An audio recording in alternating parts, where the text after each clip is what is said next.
No dia seguinte, à primeira hora da soube, um egípcio veio com uma carta do poeta Leside buscar-nos em nossa modesta hospedaria.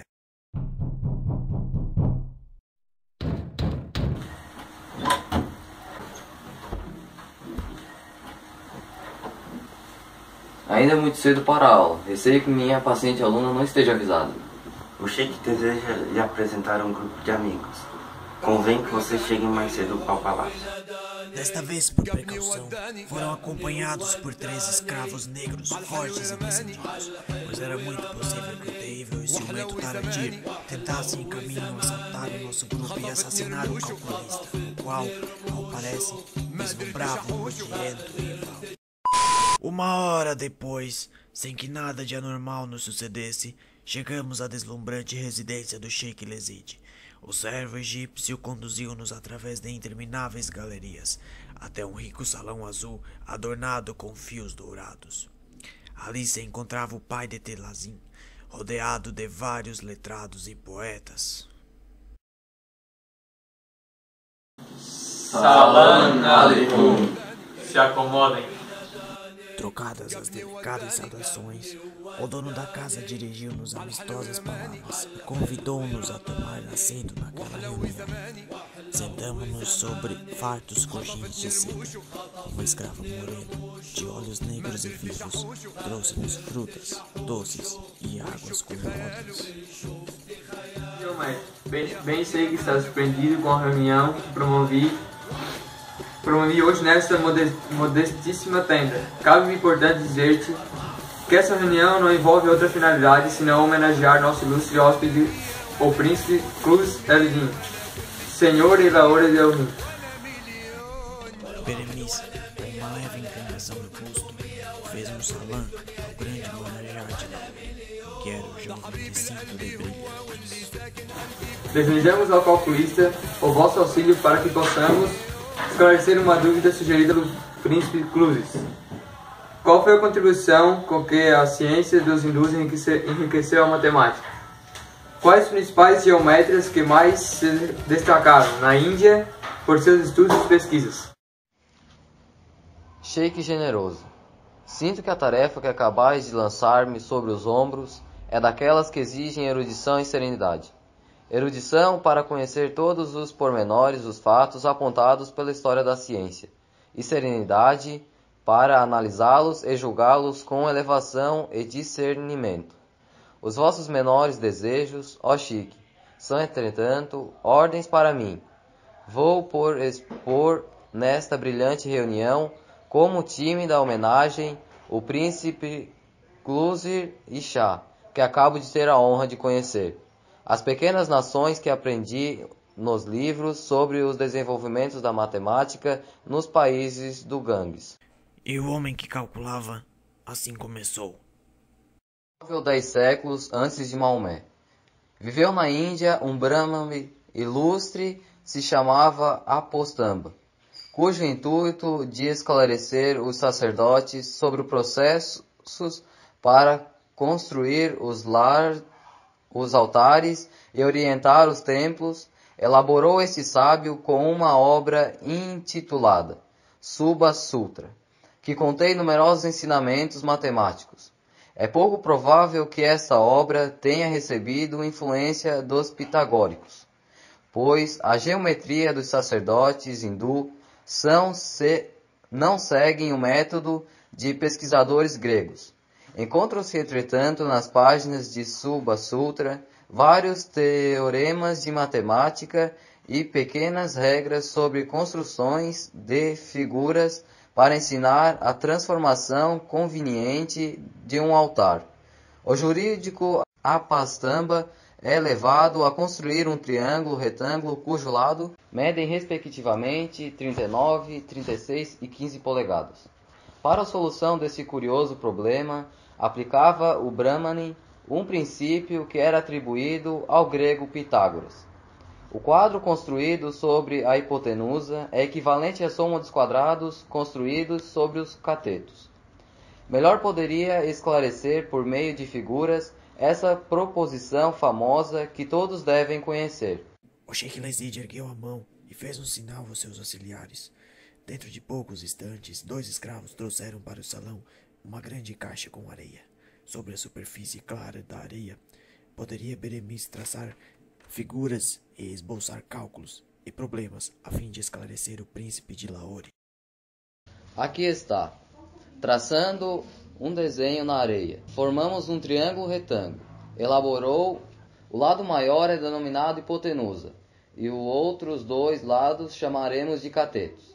Vamos agora construir 3 quadrados. Sobre a hipotenusa, outro sobre o primeiro cateto, e o terceiro sobre o segundo cateto.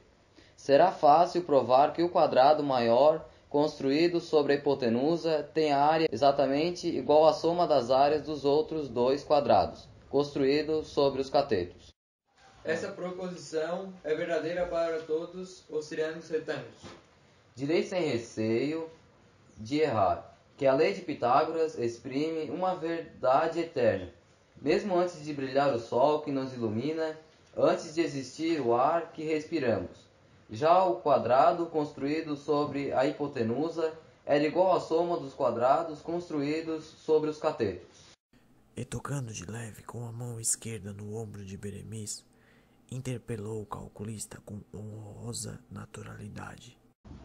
E essa proposição que os gregos estudaram já aparece no tal livro Subha Sutra, do velho Brahmane Apastamba? Sim, ó príncipe, a chamada lei de Pitágoras pode ser lida nas folhas do Subha Sutra, sobre uma forma de pouco diferente, pela leitura dos escritos de Apastamba. Aprendiam ainda os sacerdotes para o cálculo dos altares, e transformaram um retângulo num quadrado equivalente, isso é, num quadrado que estivesse a mesma área. E surgiram na Índia outras obras de cálculo, dignas de destaque. Várias outras. Citarei a curiosa Suna Siddhartha, obra do autor desconhecido, mas de muito valor, pois expõe de forma muito singela as regras da numeração decimal e mostra que o zero é de alta importância no cálculo. Não menos notáveis para a ciência dos brahmanes foram os escritos de 2 sábios que são hoje apontados pela admiração dos geometras, Aryabhata e Brahmagupta. O tratado de Aryabhata era dividido em 4 partes: harmonias celestes, o tempo e suas medidas, as esferas e elementos de cálculos.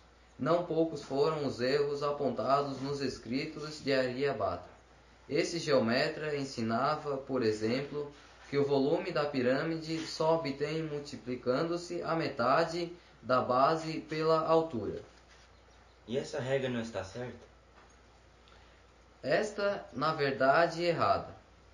Totalmente errada. Para o cálculo do volume de uma pirâmide, devemos multiplicar não a metade, mas a terça da metade da área da base, avaliada em polegadas quadradas, pela altura avaliada em polegadas. Achava-se ao lado do príncipe de Lahore um homem alto, magro, ricamente trajado, de barba grisalha, meio avermelhado, tipo estrário no meio dos hindus. Julguei que era um caçador de tigre. Enganei-me. Era um astrólogo hindu que acompanhava o príncipe em sua peregrinação a Meca. Ostentava um turbante azul de 3 voltas, bastante escandalosíssimo. Chamava-se Sadhu Gang e mostrava-se muito interessado em ouvir as palavras do calculista. É verdade que a geometria na Índia foi cultivada por um sábio que conhecia os segredos dos astros e altos mistérios dos céus? Eis o nome do mais famoso geometra da Índia. Conhecia Bhaskara, os segredos dos astros e estudava os altos mistérios dos céus. Nasceu este astrônomo de Bidon, na província de Decca, 5 séculos depois de Maomé. A primeira obra de Bhaskara intitulava-se Bija Ganita. Bija Ganita? É isso mesmo. É a melhor tradução para o título dessa obra de Bhaskara. Seria a arte de contar sementes. Mas além do Bigaganita, elaborou o judicioso Bhaskara, uma obra que se tornou famosa, Lilavati. Sabemos que era esse nome da filha de Bhaskara. Dizem que há um romance ou uma lenda em torno de Lilavati.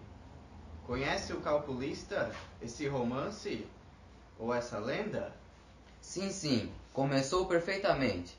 E se for o agrado do nosso príncipe, poderia contá-la. Por Allah, vamos ouvir a lenda de Lilavati. Ponho todo o empenho em conhecê-la. A mim, palpita-me que deve ser muito interessante.